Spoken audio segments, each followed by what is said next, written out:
appreciating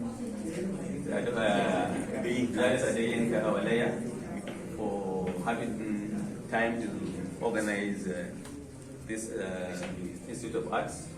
And if you can see, he has put a lot of energy and efforts in order to bring out what he believes is the picture of some ancestral backgrounds, especially some notable Nigerians.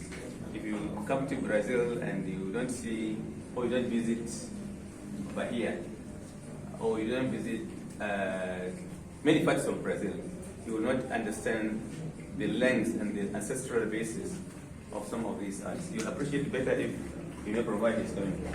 He's a Nigerian. He's born here and he has acclimatized with the Brazilians, and he's bringing out this philosophical background to some of the ancestral beliefs he has come from.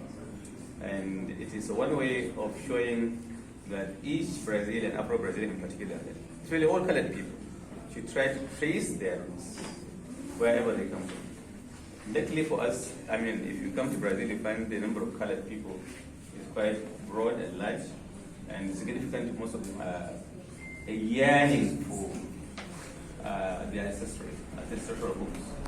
And across the Americas, in the United States, you can remember that Alex Haley.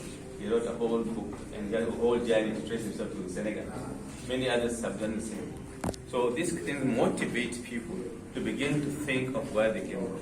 For those that believe in different religious beliefs and the cultural type behind it, this is a marvelous work which can create to me a milestone, not only in Brazil, but across the world. And I'm sure he has an ambition to take it to the next level. There is every need for him to focus on what he believes should be delivered to those that want to trace their ancestors to those places. On a larger scale, let us use this opportunity to open up new doors. So the challenges in the 21st century is when you know your history, then try to see you come out of it so that you can now compete with people in the 21st century. Why am I saying that? Because today the knowledge economy has gone to extent where you compete for technology, you compete for innovation.